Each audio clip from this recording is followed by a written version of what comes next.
दो दीनबन्धु नमस्ते हे कृष्ण करुणा सिंधु दीनबन्धु जगत्पते गोपेश गोपिका कांत राधा कांत नमस्तुते तप्त कांचन गौरांगे राधे वृंदावनेश्वरी वृषभानुसुते देवी प्रणमामि हरिप्रिये वाञ्छाकल्पतरुभ्यश्च कृपा सिन्धुभ्य एव च पतितानां पावनेभ्यो वैष्णवेभ्यो नमो नमः।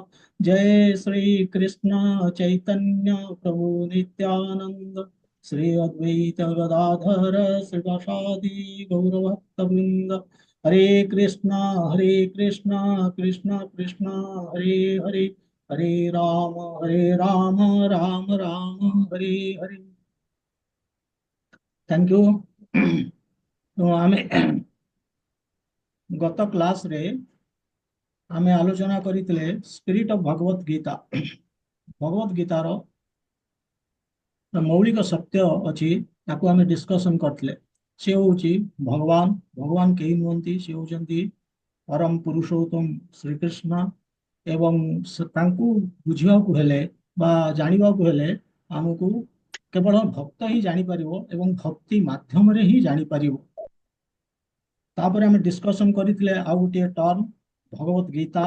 जो भगवत गीता टी 5000 वर्ष पुराणा। तार बयस 5000 वर्ष तले अर्जुन को कृष्ण ये संवाद देते मेसेज देते।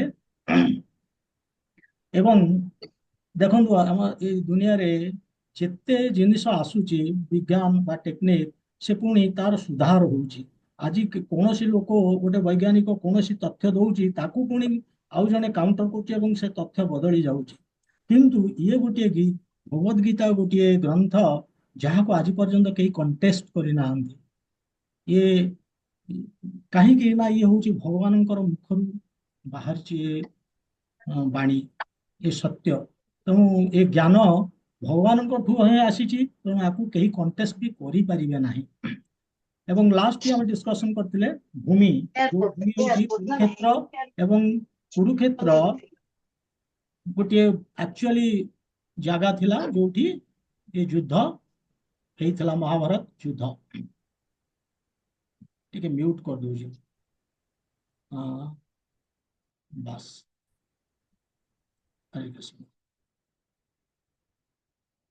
तेरे आज हम डिस्कशन करवा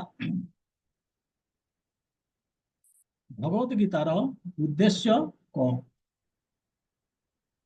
माने कृष्ण कहीं ये भगवत गीतार ज्ञान देइचंती। मु गोटे शेयर करछि प्रथमे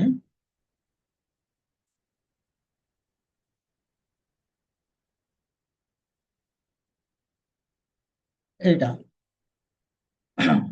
आमे हमको पचारिया को अछि प्रश्न कहीं आमे ये भौतिक जगत रे आमे कष्ट भोगुचे व्हाई एम आई सफरिंग एवं मृत्यु पर मु कुआड जीवी मोर गंतव्य स्थल कौन ये जीवन गंतव्य स्थलटा कौन से जानवा दरकार।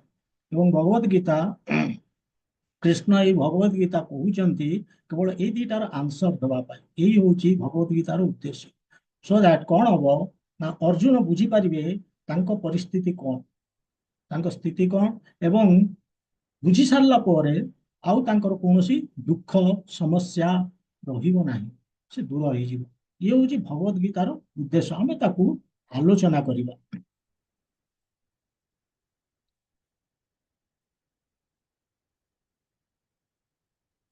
कैसे कर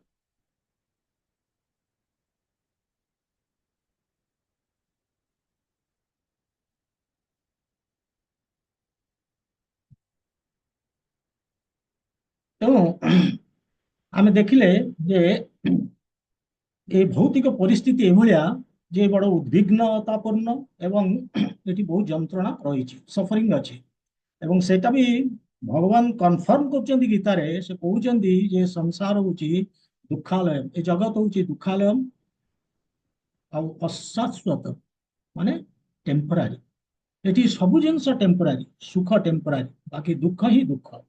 तेणु भगवान जो कन्फर्म कर ये सत्य।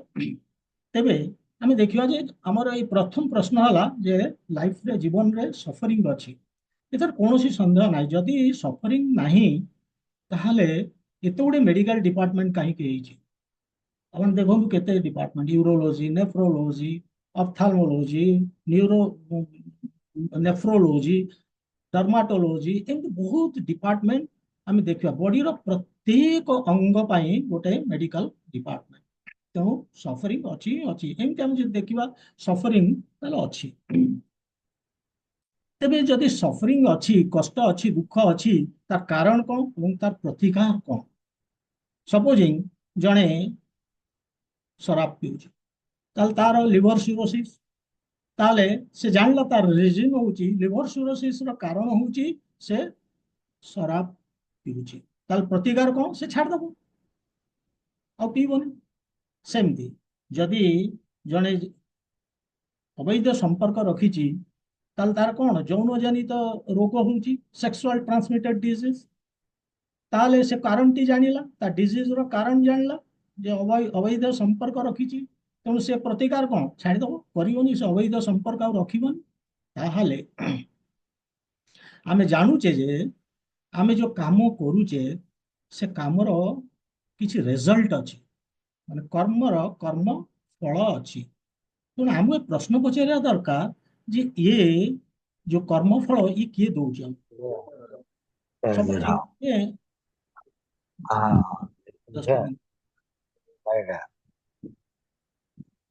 ada କିନ୍ତୁ କଣ ମାରି ମାରି ଏ କାୟାକୁ ଏଇ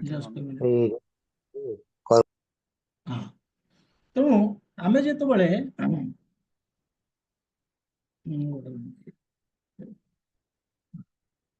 ଡିଷ୍ଟର୍ବାନ୍ସ ହଉଛି ତ,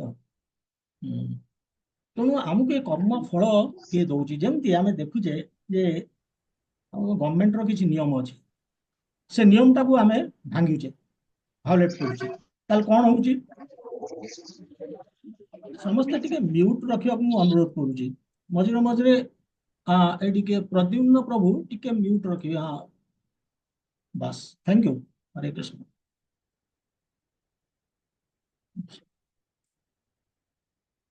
ତେଣୁ ଗଭର୍ଣ୍ଣମେଣ୍ଟର ଯେତେବେଳେ ନିୟମଟି ଆମେ ଭାଙ୍ଗୁଛେ, ତେଣୁ ଆମକୁ ପନିଶମେଣ୍ଟ ମିଳିବ। କିଏ ପନିଶମେଣ୍ଟ ଦବ? ପୋଲିସ। ତେଣୁ କର୍ମର କାରଣ କଣ ଏବଂ କର୍ମ ଫଳ କିଏ ଦଉଛି, ଇଏ ତ ଆମକୁ ପଚାରିବାକୁ ଅଛି। ଯୋଉ ସଫରିଂ, ଆମେ ଏଇ ସଫରିଂ ମାନେ କାହିଁକି ଆମେ ସଫର କରୁଛେ ଏବଂ ଆମକୁ ଏଇ କର୍ମଫଳ ମିଳୁଛି, ଏଇ ଜିନିଷ ଆମେ ଡିସ୍କସନ କଲେ। ସେମିତି ଆଉ ଗୋଟେ ସେକେଣ୍ଡ ଜିନିଷ ଯୋଉଟା ଭଗବାନ କହୁଛନ୍ତି ବା ଆମେ ଜାଣୁଛେ ଯେ ଜୀବନର ଉଦ୍ଦେଶ୍ୟ କଣ?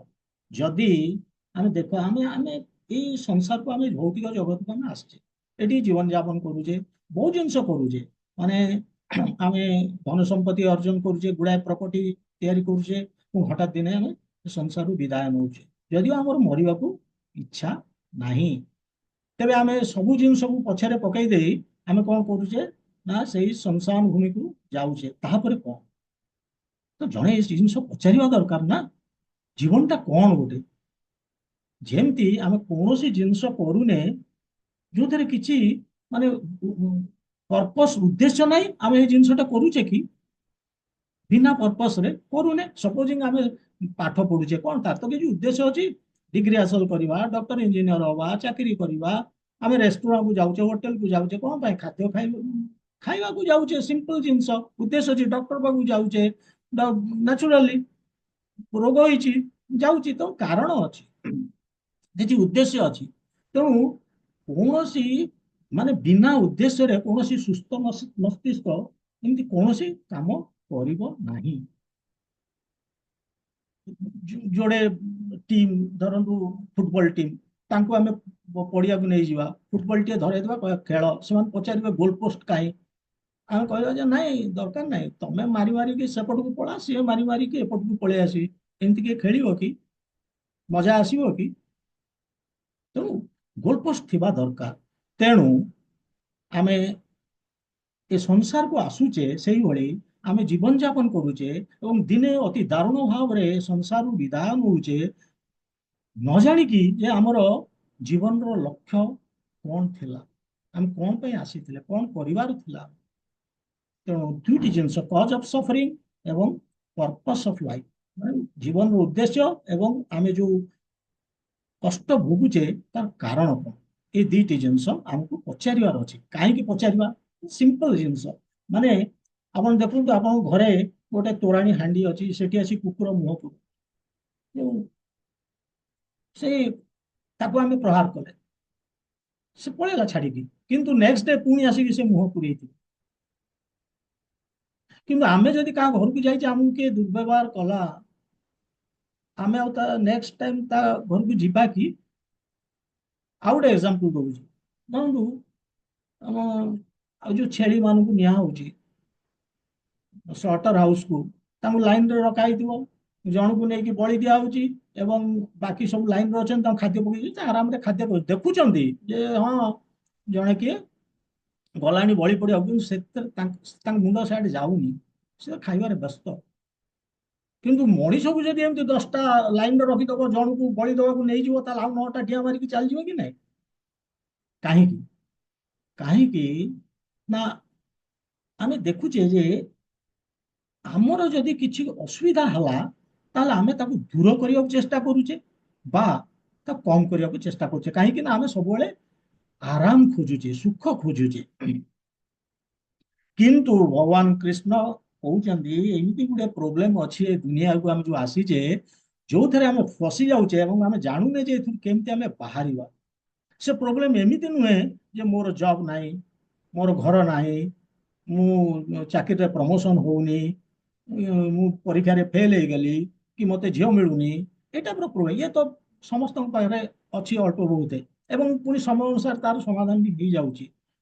ଭଗବାନ କହୁଛନ୍ତି ବାସ୍ତବିକ ସମସ୍ୟା ବା ସଫରିଂ, ଯୋଉ ଯୋଉ ଜିନିଷଟା ଆମେ ପଚାରିବା ଦରକାର, କାହିଁକି ଏବଂ ସେଥିରୁ କେମିତି ବାହାରିବା ପଚାରିବା ଦରକାର। କାହିଁକି ନା ଆମର ଉନ୍ନତ ଚେତନା ରହିଛି ଏବଂ ଉତ୍କୃଷ୍ଟ ବୁଦ୍ଧି ଅଛି, ହାୟର ଇଣ୍ଟେଲିଜେନ୍ସ ଆମମାନଙ୍କ ପାଖରେ ଅଛି, ପଶୁମାନଙ୍କ ପାଖରେ ନାହିଁ। ସେଥିପାଇଁ ତ ସେମାନେ କୋଶ୍ଚିନ୍ କରୁନାହାନ୍ତି।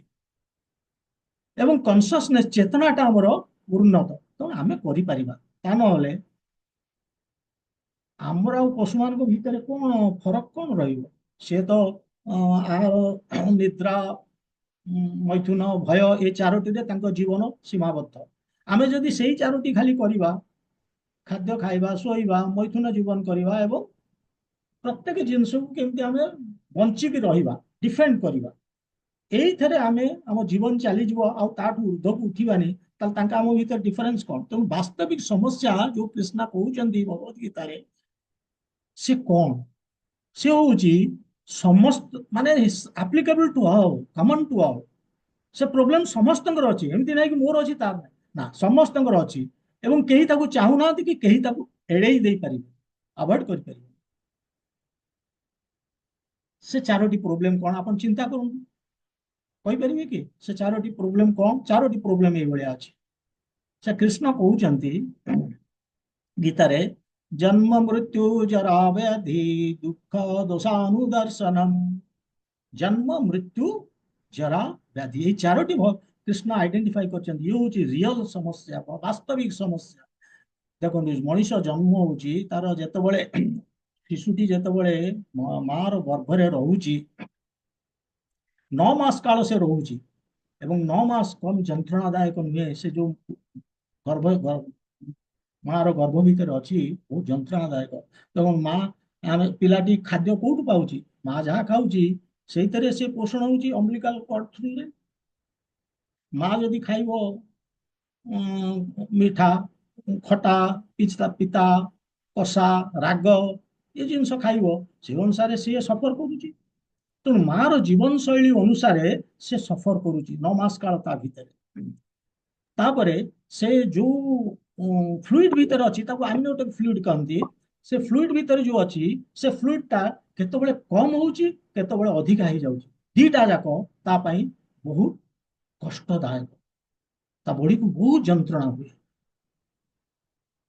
ଆଚ୍ଛା, ଆଉ ଗୋଟେ ଜିନିଷ ଦେଖନ୍ତୁ, ଆମକୁ ଯଦି ଗୋଟେ 4 ଫୁଟରେ 6 ଫୁଟ ଗୋଟେ କୋଠରୀ ଭିତରେ, ମୁଁ ଯାଇଥିଲି କଳା ପାଣି, ସେଠି ମୁଁ ଦେଖିଛି, ସେଇ ଯୋଉ ରଖି ଦଉଥିଲେ, ଯୋଉ କଳା ପାଣିରେ ଯୋଉମାନେ ଯାଉଥିଲେ ତାଙ୍କୁ ଯୋଉ ଘର ରଖୁଥିଲେ, ସେ ସେଇଭଳିଆ ଘର, ଝରକା ନଦୀବ ଗୋଟେ ଏବଂ ପୁରା ଆବଦ୍ଧ କୋଠରୀ, ତାରି ଭିତରେ ଆମେ ଯଦି 5-6 ଦିନ ରହିବା, ଆମେ ଅଣନିଶ୍ୱାସୀ ହେଇଯିବା।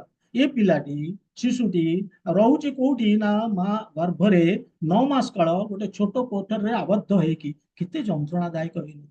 ସେଥିପାଇଁ ଭାଗବତମରେ ଲେଖା ହେଇଛି ପ୍ରତ୍ୟେକ ଶିଶୁ ଯେତେବେଳେ ଗର୍ଭରେ ଥାଏ ଏ ଯନ୍ତ୍ରଣାକୁ ସହିପାରେନି, ସେ କଣ କରେ ନା ଭଗବାନଙ୍କୁ ପ୍ରାର୍ଥନା କରେ, ଭଗବାନ ମତେ ବାହାରକୁ ନେଇ ଚାଲନ୍ତୁ, ମୁଁ ଯଦି ବାହାରକୁ ମତେ ନେଇ ଚାଲିଲେ ମୁଁ ଡେଫିନେଟଲି ମୋ ଜୀବନକୁ ଆପଣଙ୍କୁ ସମର୍ପଣ କରିଦେବି, ଆପଣଙ୍କ ସେବାରେ ହିଁ ଲଗେଇଦେବି। କିନ୍ତୁ ବାହାରକୁ ଛୁଆଟି ଆସିଲା ପରେ କ୍ରମଶଃ ଭୁଲିଯାଏ ସେ ଯନ୍ତ୍ରଣା। ସେମିତି ସେ ପିଲାଟି ବଡ ହୁଏ, ବଡ ହେଲା ପରେ ନିଶ୍ଚିତ ଭାବରେ ତା ଜୀବନରେ ବହୁତ ରୋଗ ଆସିବ। ଏମିତି ନାହିଁ କି ସମସ୍ତେ ରୋଗ ଏମିତି କେହି ଜଣ ନାହିଁ କି ଯେ ରୋଗ ଶୂନ୍ୟ। ରୋଗ ଆସିବ ବିଭିନ୍ନ ପ୍ରକାର କାରଣରୁ, ଏବଂ କ୍ରମଶଃ ତାପରେ ବୁଢାପା ଆସିବ, ଓଲ୍ଡ ଏଜ୍। ଏବଂ ଓଲ୍ଡ ଏଜ୍ରେ ସେ ଯେତେବେଳେ ୟଙ୍ଗ ଥିଲା ସେତେବେଳେ ସେ ସବୁ ସକ୍ଷମ ଥିଲା କରିବାକୁ, ବର୍ତ୍ତମାନ ସେ ସବୁ ଅକ୍ଷମ କରିବାକୁ ଓଲ୍ଡ ଏଜ୍ରେ। ସେ ତା ପାଇଁ ଏଇଟା ବହୁତ ଦୁଃଖଦାୟକ କଷ୍ଟ। ସେମିତି ମୃତ୍ୟୁଟା ମଧ୍ୟ ଆହୁରି ଭୟଙ୍କର। ମୃତ୍ୟୁ ସମୟରେ ସବୁ ଅଙ୍ଗ ଗୁଡିକ ତାଙ୍କର ମୁଣ୍ଡ ଟେକି ଉଠନ୍ତି, ମାନେ ଏତେ କଷ୍ଟ ସେମାନେ ଦେବେ ବର୍ଣ୍ଣନାତୀତ।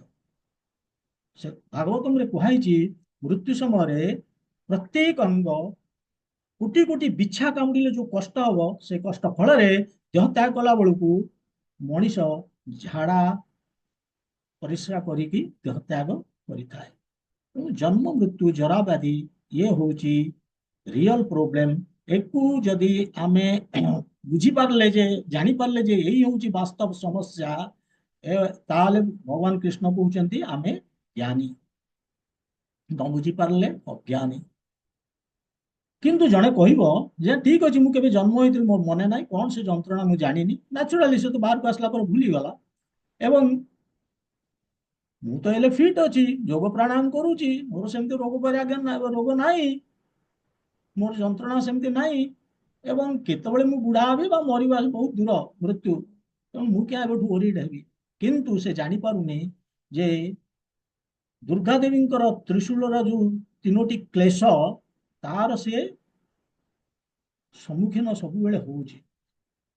ସେ 3ଟି ହେଲା ଆଧ୍ୟାତ୍ମିକ, ମାନେ ଆଧ୍ୟାତ୍ମିକ ଇଏ କ୍ଲେଶ, ଆଧି ଭୌତିକ କ୍ଲେଶ ଏବଂ ଆଧି ଦୈବିକ। ଆଧ୍ୟାତ୍ମିକ କଣ, ଯୋଉଟା ଆମର ଶରୀର ବା ମନ ଯୋଉ କଷ୍ଟ ଆମକୁ ଦେଇଥାଏ ସେଟାକୁ ଆଧ୍ୟାତ୍ମିକ କହନ୍ତି। ଶରୀର ତ ଦଉଛି, ବିଭିନ୍ନ ପ୍ରକାର ରୋଗ ହଉଛି, କାହାକୁ କ୍ୟାନ୍ସର ହେଇଗଲାଣି, କାହାକୁ ଅସ୍ଟିଓପୋରୋସିସ୍ ହେଇଗଲାଣି, କାହାକୁ କାହାର ପାରାଲିସିସ୍, କାହାର ଗୋଡ ଭାଙ୍ଗି ଯାଇଛି, ଏସବୁ ଜିନିଷ ଏ କଷ୍ଟ ତ ବଡି ତ ଦଉଛି। ନ୍ୟାଚୁରାଲି ମାଇଣ୍ଡ ମଧ୍ୟ ସବୁବେଳେ, ମାଇଣ୍ଡ ତ ଅସ୍ଥିର, କୌଣସି କାରଣରୁ ମାଇଣ୍ଡ ଅସୁସ୍ଥ ହେଇଯାଉଛି। ତେଣୁ ମାଇଣ୍ଡ କଷ୍ଟ ଦଉଛି, ପିଲାଙ୍କର ଭଲ ହଉନି, କିଛି ଅସୁବିଧା ଅଛି ସେ ଆମକୁ କଷ୍ଟ ଦଉଛି, କୋଉ ଛୁଆର କଣ ଆଖି ଖରାପ ହେଇଯାଇଛି ସେ ଆମକୁ କଷ୍ଟ ଦଉଛି। ଯେକୌଣସି ପ୍ରତ୍ୟେକ ମୁହୂର୍ତ୍ତରେ ଆମ ମାଇଣ୍ଡ ଆମକୁ କଷ୍ଟ ଦଉଛି। ଆଦି ଭୌତିକ କୋଉଟା, ଆଦି ଭୌତିକ ହଉଛି ଯୋଉ ଅନ୍ୟ ଜୀବ ମାନେ ଯୋଉ ଆମକୁ କଷ୍ଟ ଦିଅନ୍ତି ତାକୁ ଆଦି ଭୌତିକ କହନ୍ତି। ଅନ୍ୟ ଜୀବ ମାନେ, ଜୀବାତ୍ମା ମାନେ ଏଇ ମଧ୍ୟ ଆମର ଫ୍ରେଣ୍ଡସ୍, ରିଲେଟିଭ୍ସ, ଫ୍ୟାମିଲିର ମେମ୍ବର୍ସ ଏ ବି ହେଇପାରନ୍ତି, ବା ଅନ୍ୟ ଜୀବଜନ୍ତୁ, ସାପ, ବିଛା, ବାଘ। ଗୋଟେ ସେକେଣ୍ଡ, ଟିକେ ଡିଷ୍ଟର୍ବାନ୍ସ ହେଲା, ସରି ମିଟ୍ କରିଦେଲି। ହଁ, ତେଣୁ ବିଭିନ୍ନ ପ୍ରକାର ଅନ୍ୟ ଜୀବଜନ୍ତୁ ଯୋଉ ଆମକୁ କଷ୍ଟ ଦିଅନ୍ତି, ମଶା ବସିଛ ମଶା ଖାଇଯାଉଛି, କଷ୍ଟ ତ ଅଛି, ତାକୁ ଆଦି ଭୌତିକ କହନ୍ତି। ଆଦି ଦୈବିକ, ଆଦି ଦୈବିକ ବନ୍ୟା ହେଲା, ସାଇକ୍ଲୋନ ଆସିଲା, ଆର୍ଥକ୍ୱେକ୍ ହେଲା, ଭୂମିକମ୍ପ। ତେଣୁ ଏସବୁ ଗୁଡାକ କଣ ଆମେ ଆମ ଜୀବନରେ ତ ଆସୁଛି, ଆମେ ତାକୁ ଏଡେଇ ପାରିବା କି? ତେଣୁ ବୈଜ୍ଞାନିକ ମାନେ ବହୁତ ଆମ ଜୀବନରେ ପ୍ରୋବ୍ଲେମ, ମାନେ ଯେତେ ରୋଗ ଅଛି ତାକୁ ଦୂର କରିବାକୁ ବହୁତ ଚେଷ୍ଟା କରୁଛନ୍ତି, ବହୁତ ଟେକ୍ନୋଲୋଜି ଡେଭଲପ, କିନ୍ତୁ ଆମେ କମ୍ପ୍ଲିଟ ରୂପେ ଆମ ଡିଜିଜ କୁ ଆମେ ମୂଳୋତ୍ପାଟନ କରିପାରିବା ନାହିଁ। କରୋନା ଆସିବ ବୋଲିକି ଆମେ 5 ବର୍ଷ ତଳେ ଜାଣିଥିଲେ, 10 ବର୍ଷ ତଳେ? ସେ ଗୋଟେ ନୂଆ ପ୍ରକାର ଡିଜିଜ ଆସିଲା। ତେଣୁ ଆଜି ବିଭିନ୍ନ ପ୍ରକାର ଡିଜିଜ ଆସିବ, ରୋଗ ଆସିବ, ତେଣୁ ତାକୁ ଆମେ ମୂଳୋତ୍ପାଟନ କରିପାରିବା ନାହିଁ। ସେକେଣ୍ଡ, ଆମେ ଏ ବୁଢାପାକୁ କେବେ ହେଲେ ଆଭଏଡ କରିପାରିବାନି। ଓଲ୍ଡ ଏଜ୍ ଆସିବ ହିଁ ଆସିବ। ତେବେ ଆମେ ଗୋଟେ ପାର୍ଟ ଡିସ୍କସନ କଲେ, ଚର୍ଚ୍ଚା କଲେ ଯେ ଆମର ସଫରିଂ ଅଛି ଏବଂ ଜୀବନରେ ବହୁତ ଏଇ ଯୋଉ ସମସ୍ୟା ଜନ୍ମ ମୃତ୍ୟୁ ଜରା ବ୍ୟାଧି ରିଅଲ ପ୍ରୋବ୍ଲେମ ଅଛି। ଆଉ ଗୋଟେ ପାର୍ଟ ହଉଛି ଯୋଉଟା କି ଆମେ କୁଆଡେ ଯିବା ମୃତ୍ୟୁ ପରେ, ଇଏ କୁ ଆଲୋଚନା କରିବୁ। ଦେଖନ୍ତୁ ଆମେ ଯେତେ ଭୌତିକବାଦୀ ମାନେ ସେମାନଙ୍କର ମତ ହେଲା ଯେ ଆମେ ହଉଛେ ଗୋଟେ ଆମର ଶରୀରଟା ହଉଛି ଗୋଟେ ଭୌତିକ ପଦାର୍ଥରେ ତିଆରି, କେମିକାଲ ବଣ୍ଡଲ, କେତେ ଗୁଡେ କେମିକାଲକୁ ନେଇକି ତାକୁ ମିଶେଇ ଦେଇକି ଆମ ଶରୀରଟା ତିଆରି ହେଇଛି। ଏବଂ ଯେତେବେଳେ ସେ ଫିନିଶ ହେଇଗଲା, ସରିଗଲା, ସବୁ ସରିଗଲା, ମୃତ୍ୟୁ ହେଇଗଲା, ସବୁ ସରିଲା, ଏଭ୍ରିଥିଙ୍ଗ ଇଜ ଫିନିଶ। ଇଏ ହଉଛି ଭୌତିକବାଦ। ଯୋଉମାନେ ଭୌତିକବାଦୀ ବା ଭୌତିକ ଦୃଷ୍ଟିକୋଣରେ ସେମାନେ ବିଶ୍ୱାସ କରନ୍ତି, ସେମାନେ ତାଙ୍କ ମତ ଏଇଆ। କିନ୍ତୁ ଯୋଉମାନେ ଆମେ ଦେଖିବା ଆଧ୍ୟାତ୍ମିକ ଦୃଷ୍ଟିକୋଣରୁ, ଯୋଉଟା କି କୃଷ୍ଣ ଗୀତାରେ କହୁଛନ୍ତି ଯେ ଆମେ ମ୍ୟାଟେରିଆଲ ବଡି ନୁହେଁ, ଆମେ ଭୌତିକ ପଦାର୍ଥ ନୁହେଁ, ଏଇ ଯୋଉ ରକ୍ତ ମାଂସ ଶରୀରର ଗୋଟେ ମାନେ ଶରୀର ଆମେ ନୁହେଁ, ଆମେ ହଉଛେ କଣ ନା ସ୍ପିରିଟ ସୋଲ, ଆତ୍ମା। ଗୋଟେ ଶରୀର ଭିତରେ ଆମେ ଆବଦ୍ଧ, ଆମେ ହଉଛି ଆତ୍ମା ଗୋଟେ ଶରୀର ଭିତରେ ଆବଦ୍ଧ। ଯେମିତି ଗୋଟେ ସାର୍ଟଟେ ମଇଳା ହେଇଯାଉଛି, ଏ ଶରୀର ସେ ସାର୍ଟଟାକୁ ପୁଣି ଚେଞ୍ଜ କରିଦଉଛି, ଆଉ ଗୋଟେ ସାର୍ଟ ପିନ୍ଧୁଛି। ସେମିତି ଏ ଶରୀର ଆମେ କଣ କରୁଛେ, ପୁରୁଣା ହେଇଯାଉଛି, ସେ ଚେଞ୍ଜ ହଉଛି, ପୁଣି ଆଉ ଗୋଟେ ନୂଆ ଶରୀର ପାଉଛେ। ମାନେ ଡ୍ରାଇଭର, ଏ ଶରୀରର ଆତ୍ମା ହଉଛି ଡ୍ରାଇଭର ବା ଅପରେଟର। ସେ ଯୋଉଦିନ ଚାଲିଯିବ ଏ ଶରୀରର କିଛି ମୂଲ୍ୟ ନାହିଁ। ଯେମିତି ଆଜି ଆମେ କଣ କରୁଛେ ନା ଗୋଟେ ସାଇକେଲ ଚଲଉଛେ, କିଛି ଦିନ ପରେ ଆମକୁ ଟିକେ ପଇସା ମିଳିଲା, ଆମେ ନୂଆ ଚଳେଇଲେ, ତାପରେ ବାଇକ୍ ମୋଟର ସାଇକେଲ ଆଣିଲେ, ତାପରେ ମାରୁତି କାର ଆଣିଲେ, ମର୍ସିଡିଜ ଆଣିଲେ, ଆମେ ଚେଞ୍ଜ କରି କରି ଚାଲିଛେ, ଆମର ବାହନକୁ ଚେଞ୍ଜ କରି କରି ଚାଲିଛେ, କିନ୍ତୁ ଡ୍ରାଇଭର ସେମ୍, ଅପରେଟର ସେମ୍। ସେମିତି ଏ ଆମେ ହଉଛେ ଆତ୍ମା, ଯିଏକି ଡ୍ରାଇଭର ଏ ଶରୀରର। ଏ ଶରୀର ଆମକୁ ବିଭିନ୍ନ ପ୍ରକାରର ମିଳୁଛି, କିନ୍ତୁ ଆମେ କେବେ ମରୁନେ, ୱି ନେଭର ଡାଏ। ଏ ଶରୀର ଚାଲିଯିବ କିନ୍ତୁ ଆମେ ମରୁନେ, ଆମେ ଆଉ ଗୋଟେ ଶରୀର ପାଇବା। ତାହେଲେ କଣ ହଉଛି ଏକ୍ଜାକ୍ଟଲି ଆମର ଯେତେବେଳେ ମୃତ୍ୟୁ ହଉଛି, ଏକ୍ଜାକ୍ଟଲି କଣ ହଉଛି? କଣ ହଉଛି ନା ଆମର ଭିତରେ, ଆମ ଯୋଉ ଏଇ ଶରୀର ଭିତରେ ଯୋଉ ଆମେ ଅଛେ ଆତ୍ମା, ସେ ଆତ୍ମା ବାହାରି ଆସୁଛି, ତା ସାଙ୍ଗରେ ସୂକ୍ଷ୍ମ ଶରୀର, ମନ ବୁଦ୍ଧି ଅହଙ୍କାର, ଏ ତିନୋଟି ତା ସାଙ୍ଗରେ ବାହାରି ଆସିବ। ଏବଂ ମନ ଭିତରେ ଯୋଉ କର୍ମ ବାସନା ଅଛି, ସେଇ ଅନୁସାରେ ଆମକୁ ଆଉ ଗୋଟେ ଶରୀର ମିଳିବ। ସେଥିପାଇଁ ଆମକୁ ଯୋଉ ଶରୀର ମିଳୁଛି, ବ୍ୟାଟେରୀ ଲୋ ହେଇଯାଉଛି, ଟିକେ ଚେଞ୍ଜ କରିଦଉଛି। ଓକେ, ହଁ, ସରି। ତେଣୁ ଆମକୁ ଯୋଉ ଶରୀରଟି ମିଳୁଛି, ଏଟା କୋଉ ବେସିସରେ ମିଳୁଛି? ଆମେ କିଛି କର୍ମ କରୁଛେ, ସେ ଭଲ ହଉ ବା ମନ୍ଦ ହଉ, ତା ଫଳରେ ଆମେ କିଛି ଆମର କିଛି ଗୋଟେ ଡିଜାୟାର, କର୍ମ ବାସନା ଆମର ଡେଭଲପ କରୁଛି, ଏବଂ ସେଗୁଡିକ କଣ ହଉଛି, ମାଇଣ୍ଡରେ ଷ୍ଟୋର ହଉଛି ସେ କର୍ମ ବାସନା। ଏବଂ ଯେତେବେଳେ ଆମର ମୃତ୍ୟୁ ଘଟୁଛି, ସେ ମାଇଣ୍ଡ ତ ବାହାରି ଆସିଲା ଏ ଆତ୍ମା ସାଙ୍ଗରେ, ସିଏ କଣ କରିବ, ସେଇ ମାଇଣ୍ଡର ସେଇ ବାସନା ଅନୁସାରେ, ଯୋଉ କର୍ମ ବାସନା ଅନୁସାରେ ତାକୁ ଭଗବାନ ଗୋଟେ ଶରୀର ଦଉଛନ୍ତି। ତାହେଲେ ସେ ସେଇଭଳିଆ ଶରୀରରେ ସେ ବାସନାକୁ, ସେ ଯୋଉ ଅପୂର୍ଣ୍ଣ ବାସନା ରହିଗଲା, ଇଚ୍ଛା ରହିଗଲା, ତାକୁ ସେ ପୂରଣ କରିବ। ଫର ଏକ୍ସାମ୍ପଲ, ଉଦାହରଣ ଦେବି, ଭେରି ସିମ୍ପଲ। ଯଦି ଆମର ଭାରି ମାଂସ ଖାଇବାର ପ୍ରବଳ ଇଚ୍ଛା, ଆମ ଜୀବନ ସାରା ଆମର ସେଇ ଗୋଟାକରେ ଆମର ମନ ରହିଛି, ତାହେଲେ ସିଏ ହଉଛି ଆମର ବାସନା, ଡିଜାୟାର। ତାହେଲେ ଆମକୁ ନିଶ୍ଚିତ ଭାବରେ ଟାଇଗର କି ଲାୟନ ଗୋଟେ ଶରୀର ମିଳିଯିବ, କାରଣ ଆମର ସେଇ ବାସନା, ଆମେ ତାକୁ ପୂରଣ କରିବା। ଆମର ଯଦି ଯୌନ ଜୀବନ ପ୍ରତି ବେଶୀ ଆମର ଆଟ୍ରାକ୍ସନ ରହିଛି, ତାହେଲେ ଆମେ ସେଇ ବାସନାଟା କ୍ରିଏଟ କରିଥିବା, ଫଳରେ ଆମେ ମୃତ୍ୟୁ ପରେ ଆମକୁ ଆଇଦର ପାରା କି ମଙ୍କି ସେଇ ଜନ୍ମ ମିଳିବ।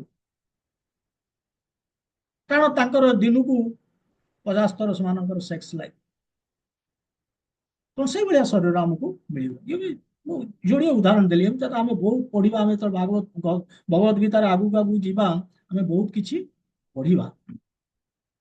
ତେଣୁ ଆମେ ଦେଖୁଛେ ଯେ ଆମେ ଯୋଉ କର୍ମ କରୁଛେ ସେଇ କର୍ମର କଣ ରହୁଛି ନା ତାର ଗୋଟେ ଫଳ ରହୁଛି, କର୍ମ ଫଳ, ରିଆକ୍ସନ। କର୍ମର ଗୋଟେ ରିଆକ୍ସନ ରହୁଛି। ସେଟା ନ୍ୟୁଟନର ନିୟମ ଅନୁସାରେ every action has equal and corresponding reaction। ଇଂଲିଶରେ ଆମେ ବି ପଢୁଥିଲେ ପ୍ରବର୍ବ, as you sow so will you reap। ଯେଭଳି କର୍ମ ସେଭଳି ଫଳ। ତେଣୁ ଆମକୁ ସେଇଭଳିଆ କର୍ମ କରିଥିଲେ ସେଇଭଳିଆ ଫଳ ମିଳୁଛି, ସେଇଭଳିଆ ଶରୀର ମିଳୁଛି। ତେବେ ଏଇ ଯୋଉ କର୍ମ ଫଳ ଇଏ ହଠାତ୍ ମିଳିପାରେ, ଟିକେ ବିଳମ୍ବରେ ମିଳିପାରେ, ବହୁ ବିଳମ୍ବରେ ବି ମିଳିପାରେ। ହଠାତ୍ କେମିତି ମିଳୁଛି? ନ୍ୟାଚୁରାଲ। ଧରନ୍ତୁ ମୁଁ ଆପଣଙ୍କ ଭିତରୁ ଜଣକୁ କାହାକୁ ଚାପୁଡାଟେ ମାରିଦେଲି, ସେ ଛାଡିବ କି? ସେ ମତେ ଚାପୁଡାଟେ ମାରିଦେଲା, ଇନଷ୍ଟାଣ୍ଟ, ସାଙ୍ଗେ ସାଙ୍ଗେ ମିଳିଗଲା କର୍ମର ଫଳ। କିନ୍ତୁ ଡିଲେଡ୍, ଧରନ୍ତୁ ମୁଁ ମଦ ପିଉଛି, ତାହେଲେ ସାଙ୍ଗେ ସାଙ୍ଗେ ମୋର ହବନି। ମୋର କିଛି ଦିନ ପରେ ଗୋଟେ ଷ୍ଟେଜରେ ମୋର ଲିଭର ସିରୋସିସ୍ ଆରମ୍ଭ ହେଇଯିବ। ଇଏ ହଉଛି ଡିଲେଡ୍। କିନ୍ତୁ ଭଗବାନ କହୁଛନ୍ତି କେତେ ଗୁଡେ କର୍ମ ଅଛି, ଯୋଉ କର୍ମ ଆମେ କରୁଛେ ତାର କର୍ମ ଫଳ ଗୁଡିକ ଆଇଦର ନେକ୍ସଟ ଲାଇଫରେ କିମ୍ବା ବହୁତ ଲାଇଫ ପରେ ମଧ୍ୟ ମିଳିବ। ଯେମିତି ଦୁର୍ଯ୍ୟୋଧନକୁ ମିଳିଥିଲା, 50 ମିଲିୟନ ଇୟର୍ସ ପରେ ତାକୁ ମିଳିଲା। ସରି, ଦୁର୍ଯ୍ୟୋଧନ, ଧୃତରାଷ୍ଟ୍ର, ତାର 100ଟି ପୁତ୍ର ମରିବାର ଯୋଉ ଇଏଟା ମିଳିଥିଲା, ଅଭିଶାପଟା, ସେଇଟା ପୂରଣ ହେଲା ତାକୁ କେତେ ଜନ୍ମ ନେବା ପରେ। ତେଣୁ ଇଏ ହେଲା ଆମର କର୍ମ ଫଳର ରିଆକ୍ସନ। ତେଣୁ ଆମେ ଯଦି ଠିକ ରାସ୍ତାରେ ଯିବା, ରଙ୍ଗ ପାଥକୁ ଚୁଜ୍ ନ କରିବା, ଏବଂ ଆମେ ଯଦି ଭଲ କଣ, ମନ୍ଦ କଣ, ଠିକ କଣ, ଗଲତ କଣ ଜାଣିପାରିବା, ତାହେଲେ ଆମେ ଏବଂ ଗୋଟେ ଦାୟିତ୍ୱ ସମ୍ପନ୍ନ ଜୀବନ ଆମେ ଯଦି ବିତେଇବା, ଆମର ଏଇ ପ୍ରୋବ୍ଲେମ ହବ ନାହିଁ। ଦେଖନ୍ତୁ, ମିଟ୍ ଇଟିଂ, ମାଂସ ଖାଇବା, ଆଇଁଷ ଖାଇବା, ଏବଂ ନଶା କରିବା, ଇଣ୍ଟକ୍ସିକେସନ, ଅବୈଧ ସମ୍ପର୍କ ରଖିବା, ଇଲିସିଟ୍ ସେକ୍ସ, ଗ୍ୟାମ୍ବଲିଂ, ଜୁଆ ଖେଳିବା, ଏ ଚାରୋଟି ହଉଛି, ଭଗବାନ କହୁଛନ୍ତି ଏ ଚାରୋଟି ହଉଛି ଆମର ପାପମୟ ଜୀବନର ଚାରୋଟି ସ୍ତମ୍ଭ। ସେମିତି ୟାର କରେସ୍ପଣ୍ଡିଂ ଚାରୋଟି ଧର୍ମ ରହିଛି। ବୋଲେ ଆମେ ଯଦି ଆଇଁଷ ଖାଉନେ, ଆମ ମନରେ ଦୟାଭାବ ରହିଛି ଅନ୍ୟ ଜୀବ ପ୍ରତି। ଆମେ ଯଦି କୌଣସି ନଶା ଦ୍ରବ୍ୟ ସେବନ କରୁନେ, ତାହେଲେ ଆମର ତପସ୍ୟା ଅଛି, ଅଷ୍ଟେରିଟି। ସେମିତି ଆମେ ଯଦି ଅବୈଧ ସମ୍ପର୍କ ରଖୁନେ, ତାହେଲେ ତାକୁ କହନ୍ତି କ୍ଲିନଲିନେସ୍, ଶୌଚ ମନୋଭାବ। ଆମେ ଯଦି ଗ୍ୟାମ୍ବଲିଂ ର ଅର୍ଥ କଣ? ଗ୍ୟାମ୍ବଲିଂ ଅର୍ଥ ନୁହେଁ କି ଖାଲି ଆମେ ଏମିତି ଜୁଆ ଜିନିଷଟା ହଉଛି, ମିଛ କହିବା ବି ଗ୍ୟାମ୍ବଲିଂ, ଅନ୍ୟକୁ ଠକିବା ବି ଗ୍ୟାମ୍ବଲିଂ, ଗଲତ ଉପାୟରେ ପଇସା ସମ୍ପତ୍ତି ଠୁଳ କରିବା ବି ଗ୍ୟାମ୍ବଲିଂ। ତେଣୁ ଇଏ ହଉଛି, ଏଇଥିରୁ ଆମକୁ ମିଳିବାକୁ, ଆମେ ଊର୍ଦ୍ଧ୍ୱକୁ ଉଠିବାକୁ ପଡିବ। ଆଗ ଏଇ ଚାରୋଟି ବନ୍ଦ କରିବାକୁ ପଡିବ: ମିଟ୍ ଇଟିଂ, ଇଣ୍ଟକ୍ସିକେସନ, ଇଲିସିଟ୍ ସେକ୍ସ, ଗ୍ୟାମ୍ବଲିଂ। ଆଇଁଷ ଖାଇବାନି, କୌଣସି ନଶା ଦ୍ରବ୍ୟ ସେବନ କରିବାନି, ଅବୈଧ ସମ୍ପର୍କ ରଖିବାନି, ଏବଂ ଗ୍ୟାମ୍ବଲିଂ ମାନେ ସତ୍ୟ। ଆମେ ସବୁବେଳେ ସତ୍ୟ ପଛରେ ଯିବା। ଗ୍ୟାମ୍ବଲିଂ ର ଯୋଉ କରସ୍ପଣ୍ଡିଂ ଧର୍ମଟା ହଉଛି ସତ୍ୟ,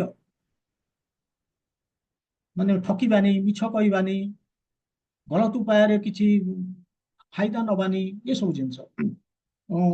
ଭଗବାନ କହୁଛନ୍ତି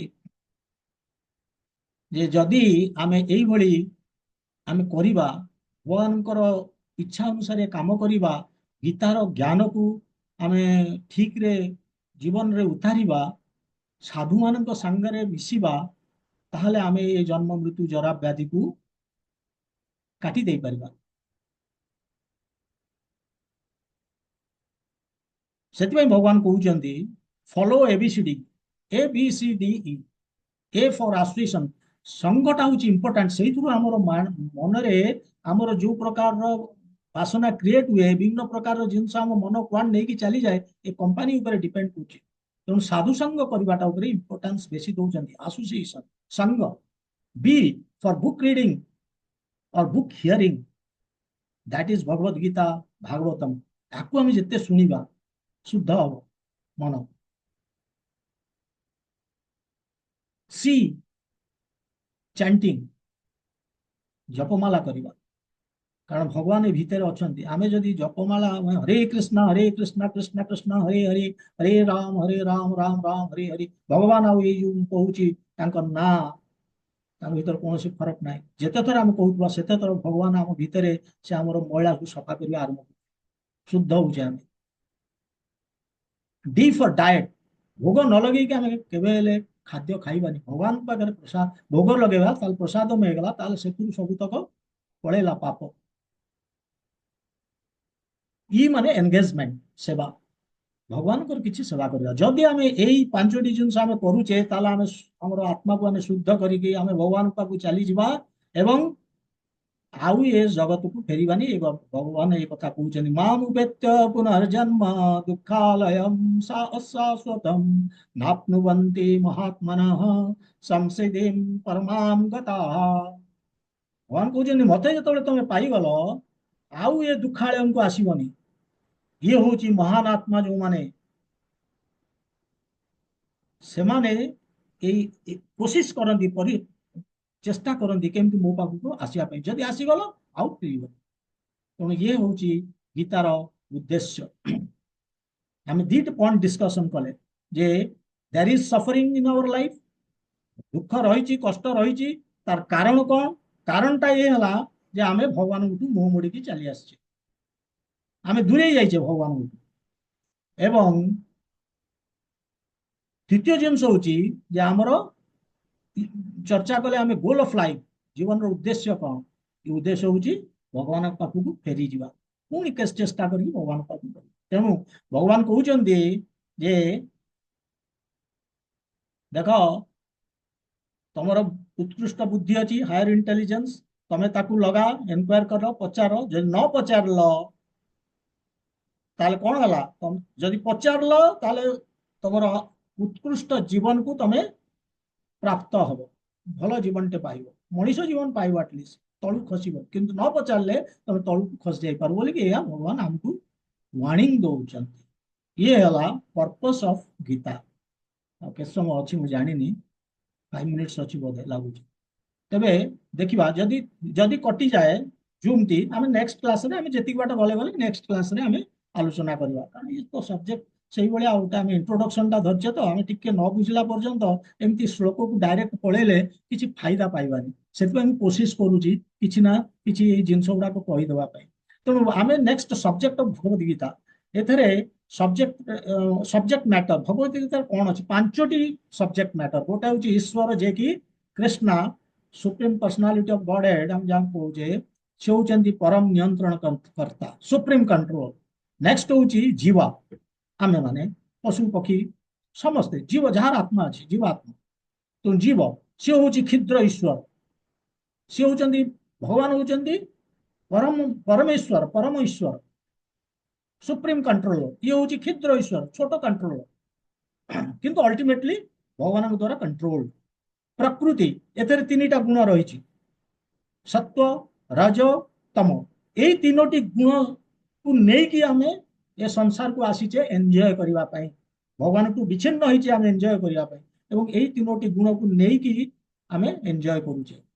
ନେକ୍ସଟ ହଉଛି କାଳ, ସେଟା ହଉଛି ଭଗବାନଙ୍କର ଶକ୍ତି, ସେଟା ପରେ ଆଲୋଚନା କରିବା। କର୍ମ, କର୍ମ ହଉଛି ଆମେ ଏଇ ଯୋଉ 3ଟା ମୋଡ ରହିଲା, 3ଟା ଗୁଣ ରହିଲା, ସତ୍ଵ, ରଜ, ତମ, ଏଇ 3ଟି ଗୁଣ ଏବଂ କାଳର ନିୟନ୍ତ୍ରଣରେ ଆମେ କିଛି କର୍ମ କରୁଛେ,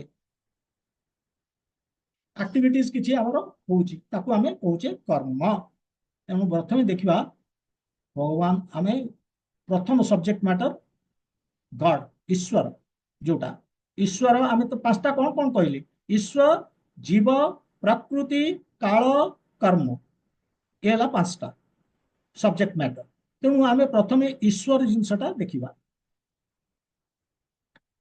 ଦେଖନ୍ତୁ, ଯେମିତି ଏ ଶରୀରର ପଛରେ ଗୋଟେ ଡ୍ରାଇଭର ଅଛି, ସେ ହଉଛି ଆତ୍ମା, ସେମିତି ଏଇଟା ଗୋଟେ ବ୍ରହ୍ମାଣ୍ଡୀୟ मेसीन टे आम देखुचे कस्मिक मेसीन तार मध्य कि गोटे ड्राइवर थी ना से होचंती ईश्वर आम चारिकटे आम जहाँ देखुचे तार जहाँ कि देखुचे तार किसी सोर्स अच्छे से सेमती मनକୁ मन ହେଇନି ଯଦି ଗୋଟେ ରୋଜ ପ୍ଲାଣ୍ଟ ଟେ ଦେଖୁଛେ ରୋଜ ଫ୍ଲାୱାର ଟେ ଦେଖୁଛେ ତାର ଗୋଟେ ଅରିଜିନ ଅଛି ସୋର୍ସ ଅଛି ସେ ହଉଛି ରୋଜ ପ୍ଲାଣ୍ଟ ର ପୁଣି ଗୋଟେ ଅରିଜିନ ଅଛି ସେ ହଉଛି ସିଡ୍ ସେ ସିଡ୍ ର ବି ଗୋଟେ ଅରିଜିନ ଅଛି ଭାବନ୍ତୁ ସେ କିଏ ହେଇଥିବ କଣ ହେଇଥିବ ସେମିତି ଆମେ ଯଦି ଗୋଟେ ପେଣ୍ଟିଂ ଟେ ଦେଖୁଛେ ତାମାନେ ଗୋଟେ ପେଣ୍ଟର ଅଛି ସେମିତି ସୃଷ୍ଟି ଦେଖୁଛେ ମାନେ ନିଶ୍ଚିତ ଭାବରେ ସୃଷ୍ଟିକର୍ତ୍ତା ଅଛନ୍ତି ତେଣୁ ଛୋଟ ମେସିନ ପାଇଁ ଛୋଟ ନିୟନ୍ତ୍ରଣକର୍ତ୍ତା କିନ୍ତୁ ବଡ ମେସିନ ପାଇଁ ବଡ ନିୟନ୍ତ୍ରଣକର୍ତ୍ତା ସେ ହଉଛନ୍ତି ଭଗବାନ ସେ ହଉଛନ୍ତି ସୃଷ୍ଟିକର୍ତ୍ତା ପୋଷଣକର୍ତ୍ତା ଏବଂ ଧ୍ୱଂସକର୍ତ୍ତା ତିନୋଟି ଜିନିଷ ସେ କରୁଛନ୍ତି ତାର ଅର୍ଥ ନୁହେଁ ଯେ ଜୀବ କଣ୍ଟ୍ରୋଲର ନୁହେଁ ସେ ଖାଇ କଣ୍ଟ୍ରୋଲ ଜୀବ ବି କଣ୍ଟ୍ରୋଲର କିନ୍ତୁ ଛୋଟ କଣ୍ଟ୍ରୋଲର ଦେଖନ୍ତୁ ଗୋଟେ ଆଣ୍ଟଟିଏ ଆମେ ଆଣ୍ଟ ଦେଖୁଛେ ଆଣ୍ଟ ଗୋଟେ ଲାଇନ ମାରିକି ଯାଉଥିବେ ସେମାନେ ଖାଦ୍ୟ ପାଇଁ ଯାଉଛନ୍ତି ସେ ବି ଗୋଟେ ଛୋଟ ଈଶ୍ୱର ଲାଇନ ମାରିକି ଯାଉଛନ୍ତି କିନ୍ତୁ ଯଦି ଆମେ ହୋସ୍ ପାଇପ୍ ନେଇକି ଗ୍ରାଉଣ୍ଡରେ ଛାଡ଼ିଦେବା ସାଙ୍ଗେ ସାଙ୍ଗେ ସେମାନେ ସେଠୁ ଧୋଇ ହେଇଯିବେ ତେଣୁ ତାଙ୍କର ଯୋଉ ଈଶ୍ୱରତ୍ୱ ଖତମ ହେଇଗଲା ତେଣୁ ବେଟର ଈଶ୍ୱର କିଏ ଆଣ୍ଟ ନା ଆମେ ଆମେ ସେମିତି ଆମଠୁ ମଧ୍ୟ ବଡ ବଡ ଈଶ୍ୱର ଏମିତି ଅଛନ୍ତି ଏବଂ ସବୁଠୁ ବଡ ଈଶ୍ୱର ହଉଛନ୍ତି ପରମେଶ୍ୱର ଆମେ ଏତିକିରେ ରହିବା ଆଜି ଟାଇମ ହେଇଯାଇଛି ଆଉ 2 ମିନିଟ ଅଛି ଟାଇମ ହେଇଛି ଆମେ ୟାକୁ ଆଲୋଚନା କରିବା ଆଉ ଥରେ ବେଟର କାହିଁକି ନା ଏମିତି ଯଦି ଆମେ ଟିକେ ଫାଷ୍ଟ ଚାଲିଯିବା ଅସୁବିଧା ହବ ମାନେ ବୁଝିବାରେ ଅସୁବିଧା ହବ ଆଜି ଆମେ ଈଶ୍ୱର ଜିନିଷ ଯେତିକି ଆଲୋଚନା କଲେ ଆଉ ଟିକେ ଆଲୋଚନା କରିବା ତାପରେ ଜୀବ ତାପରେ ଆମେ ପ୍ରକୃତି ଜିନିଷ କଣ ପ୍ରକୃତି ଏକ୍ଜାକ୍ଟଲି କଣ ଭଗବାନ କହୁଛନ୍ତି ଏବଂ ଜୀବ ପ୍ରକୃତି ଈଶ୍ୱର ଏମାନଙ୍କର ସମ୍ପର୍କ କଣ କେମିତି ହାଉ ଦେ ଆର୍ ଇଣ୍ଟର ରିଲେଟେଡ କାଳ କଣ କର୍ମ କଣ ଏକ୍ଜାକ୍ଟଲି ଏସବୁ ଜିନିଷ ଟିକେ ପୁଣି ଆଲୋଚନା କରିବା ନେକ୍ସଟ ସଣ୍ଡେ ହରେ କୃଷ୍ଣ ତେଣୁ ଏଇଥିରେ ଆମେ ବିରାମ ନବା श्रीमद भगवत ग्रंथराज श्रीमद भगवत गीता की जय श्रीला प्रभुपाद की जय गौर भक्त वृंद की जय Hare Krishna thank you will meet next Sunday coming Sunday